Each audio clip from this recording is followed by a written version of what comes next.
திரு பாக்கி, இப்போ இந்த மாநிலங்களவை தேர்தல் இதோட முக்கியத்துவம் கூட்டணி சார்ந்த விஷயங்கள்ல பெரிய அளவில் தாக்கத்தை ஏற்படுத்தாது என்கிறார் திரு ஜென்ராம். உங்களுடைய பார்வை என்ன? இல்லை, ஓரளவு தாக்கத்தை ஏற்படுத்தும். அதுக்கு முன்னாடி இந்த மாநிலங்களவைக்கு கட்சி பிரமுகர்களை அனுப்புவது என்பது கடந்த காலத்தில் எப்படி இருந்ததுன்னா, லோக்சபா தேர்தலில் மக்களவை தேர்தலில் வெற்றி வாய்ப்பு இழந்தவர்களை அவர்களுடைய திறமையை கட்சியும் நாடாளுமன்றமும் பயன்படுத்தி கொள்ள வேண்டும் என்பதற்காக அவங்க மாநிலங்களவை உறுப்பினர்களாக வந்திருக்காங்க. உதாரணத்துக்கு முரசொலி மாறன் 77 மக்களவை தேர்தலில் வெற்றி வாய்ப்பு இழந்தார். ஆர் வெங்கட்ராமனோட அவருக்கு எதிராக போட்டியிட்டு. ஆனால் அவர் ராஜ்யசபாவுக்கு போனார். இரா மோகன் அரங்கு அதிமுக சார்பில் செங்கல்பட்டில் 77 தேர்ந்தெடுக்கப்பட்டவர் அடுத்த தேர்தலில் வெற்றி வாய்ப்பு இழந்தார்.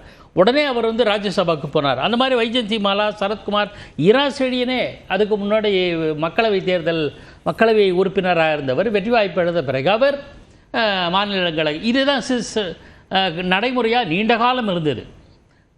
தமிழகத்தில் சட்ட மேலவை இருந்தபோது இப்படி ஒரு நடைமுறை இருந்தது. அது பல ஆண்டுகளுக்கு முன்பு அதை நானே கண்கூட பார்த்துருக்கேன். ஆனால் இப்போது இந்த கட்சிகள் நிறையாகி கூட்டணிகள் என்கிற போலரைசேஷன் தேர்தல் முக்கியத்துவம் பெற்ற காரணத்தினால கூட்டணி கட்சிகளை திருத்தி செய்வதற்காக மக்களவையில் டிக்கெட் கொடுக்க முடியாது, மாநிலங்களவையில் டிக்கெட் கொடுக்குறோம் அப்படிங்கிற ஒரு சூழல். இப்போ உதாரணத்துக்கு திருநாவுக்கரசர் சார் வாஜ்பாய் அரசாங்கத்தில் அமைச்சராகவே இருந்தவர். அவருக்கு ஒரு முறை மக்களவை தேர்தல் வாய்ப்பு மறுக்கப்பட்டதால் மாநிலங்களவைக்கு போக வேண்டிய சூழலில் ஏற்பட்டது. அது ஒரு காலத்துக்கு. அதுக்கு அரசியல் பின்னணி வேறு. இப்போ இந்த மாதிரியான சூழல் இப்போ உருவாகி இருக்கிறது.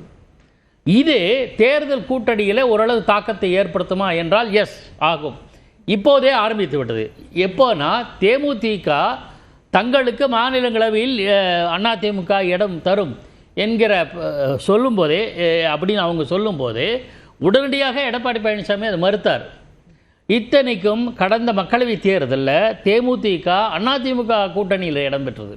பாமக கூட தேசிய ஜனநாயக கூட்டணி, பாஜக கூட்டணியில் இடம்பெற்றது. அவங்களுக்கு அந்த இதில்லை. ஆனால் ரொம்ப எதிர்பார்ப்போடு இருந்த தேமுதிகக்கு வாய்ப்பு இல்லைன்னா இப்போ அவங்க விரைவில் அநேகமாக ஜூன் வாரத்தில் அவங்க நடத்துகிற பொதுக்குழு கூட்டத்தில் பொதுக்குழு கூட்டம்னு என்று நினைக்கிறேன்.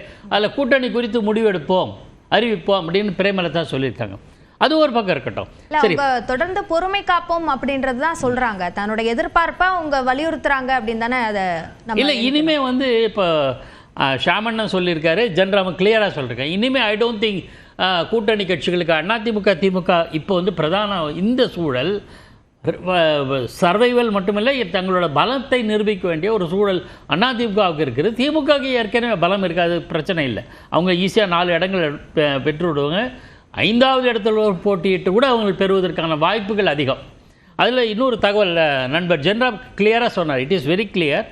கடந்த முறை மாநிலங்களவை தேர்தல் நடந்தபோது மதிமுக என்றால் இல்லை, வைகோ போட்டியிட்டால் அவருக்கு ஆதரவு தருவது அப்படிங்கிற முடிவை இதே ஸ்டாலின் அறிவித்தார். அப்போ வைகோ மேலே ஒரு வழக்கு இருந்தது. அந்த வழக்கில் அவர் தண்டிக்கப்பட சூழல் ஏற்பட்டால் ஒரு 6 வருடம் தேர்தலில் போட்டியிட முடியாதுன்னு நினைக்கிறேன். நான் தவறாக தான் அண்ணன் ஷியாம் அதை திருத்துவார். அந்த மாதிரி ஒரு சூழல் இருந்தது. நல்ல காலமாக வைகோக்கு சாதகமாக தீர்ப்பு வந்ததுனால ஈ கேன் கண்டெக்ட் அப்படின்ற ஒரு சூழல் வந்தோடனே அவர் மாநிலங்களவைக்கு போட்டியிட்டார். அதுக்கு திமுக ஆதரவு அளித்தது. அது சூழல் வேறு. இப்போது வைகோ இப்போது அவர் விரும்புவாரா இல்லையா, அவருக்கு வயது காரணம்னு சொல்ல முடியாது, அதை நான் ஒரு காரணமாக சொல்லலை. ஆனால் அவர் கடந்த காலத்தில் சில பேச்சுக்கள் பார்த்தீங்கன்னா, நாங்கள் எங்களுக்கு பதவிக்கு முக்கியம் இல்லை, கூட்டணியில் இந்த திமுகவுக்கு ஆதரவாக இருக்கிறது தான் எங்களுக்கு முக்கியம்ட்டு வைகவும் சொல்லியிருக்கார். அவருடைய மகன் மக்களவை உறுப்பினராக இருக்கிற துரை வைகவும் சொல்லியிருக்கார். இது ஒரு பாயிண்ட்டு. நீங்கள் ராஜ்யசபாவில் எங்களுக்கு இடம் தர்றீங்களோ இல்லையோ நான் உங்களோட இருப்போம் அப்படின்னு சொல்லிட்டாங்க. 2வது மக்களவை தேர்தல் போது துரை வைகோ போன்றவர்கள் தங்களுடைய சின்னத்தை தான் வலியுறுத்தி பேசினாங்க. அநேகமாக மாநிலங்களவையிலோ தங்களுடைய தனித்தன்மையை நிலைநாட்டணும்னு விரும்புவாங்க. அது இயல்பு தான். இப்போதைய சூழலில் திமுக எல்லாருமே திமுக வேட்பாளர் கேண்டிடேட்டாக இருக்கணும் என்கிற எண்ணத்தில் தான் இருக்குங்க. அதுதான் கமல்ஹாசனை பொறுத்தவரையில் மக்கள் நீதி மைய வேட்பாளராக இல்லாமல் மாநிலங்களவையில் திமுக பிரதிநிதியாக இடம்பெற வேண்டும். ஏன்னா அவங்க நம்பர் இருக்குல்ல, அந்த ஏற்கனவே இருந்த 10 இடம் நினைக்கிறேன். 10 இடம் அப்படியே சாலிடாக நமக்கு இருக்கணும், குறையக்கூடாது, 9ஆக குறையக்கூடாதுன்றத குறிப்பாக இருக்காங்க. அதான் இப்போ வைகோவுக்காக முன்னர் எடுத்த முடிவை இப்போவும் வைகோவுக்கு தானே அந்த சீட்டை கேட்குறாங்க. அப்போ அவருக்காக திமுக அந்த முடிவை எடுக்க வாய்ப்பு இருக்குது அப்படின்னு பார்க்க முடியாதா? இல்லை, அது இப்போ இருக்கிற சூழலில் அந்த சூழல் வேறு. இப்போ இருக்கிற சூழல் அப்போ கடந்த முறை இருந்த மக்களவையிலையும் மகத்தான வெற்றி, மாநிலங்களவையிலையும் அவங்களுக்கு ஒரு கணிசமான ஆதரவு இருந்தது. இப்போது கள நிலவரம் மாறி மாறி வருது. சட்டப்பேரவை தேர்தலில் போலரைசேஷன் எப்படி வருமோ தெரியாது, கூட்டணிகள் எப்படி மாறுமோ.